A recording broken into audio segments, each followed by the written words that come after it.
Assalamualaikum warahmatullahi wabarakatuh. Bismillah walhamdulillah wassalatu wassalamu ala rasulillah wa ala alihi wa sahbihi wa man wala.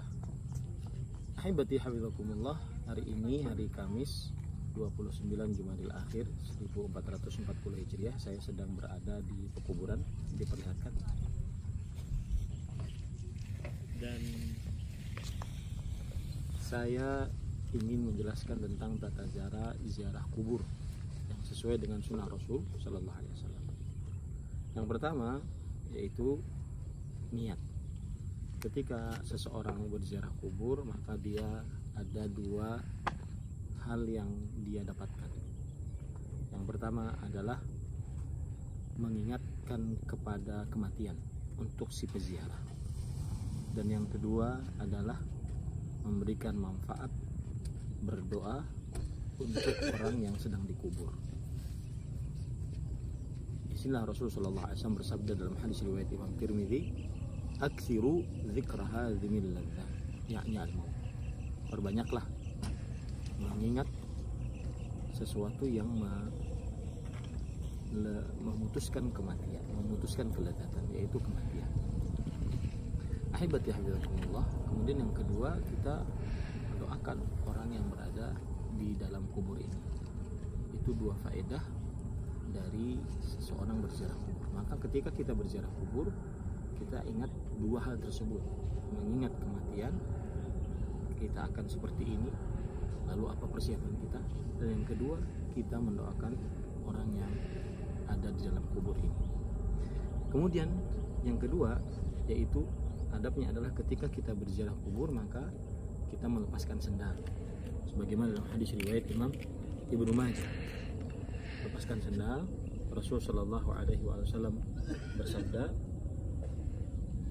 "Wala an amshi ala saif atau ala nar atau akhsifa bina alayya ahabu ilayya min an amshi ala qabri muslim."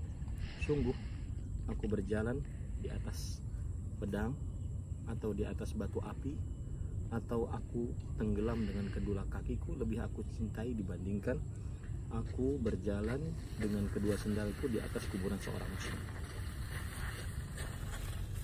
Sekarang kita masuk ke dalam kuburan, kemudian lihat di sini ada kuburan. Nah, terus jalan, jangan sampai kita melewati atau melangkahi kuburan, karena dilarang oleh Rasulullah SAW. Dalam hadis Rasulullah SAW bersabda, "Kasru azmil mayyit kasri."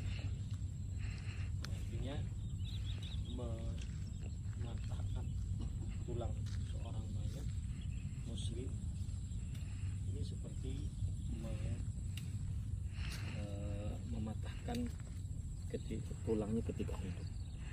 Nah, setelah sampai di kuburan, kita boleh dari tadi di awal kita berdoa, sebagaimana dalam hadis riwayat Imam Muslim dari Buraidah bin Husayb radhiyallahu anhu, bahwa Rasulullah SAW ketika berziarah kubur beliau berdoa dan mengajari Aisyah radhiyallahu anha berdoa.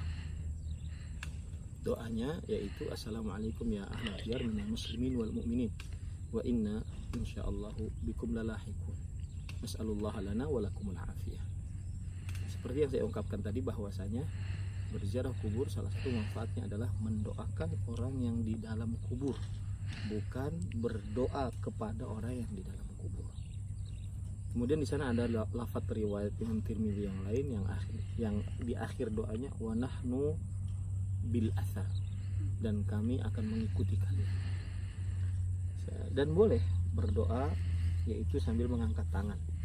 Nah, di sini kiblat, ya, boleh berdoa mengangkat tangan ketika berziarah kubur, sebagaimana Rasulullah SAW dalam hadis Aisyah radhiyallahu anha, beliau mengutus Barirah radhiyallahu anha untuk mengikuti Rasulullah SAW. Kemana pergi? Ternyata perginya ke Baqi'.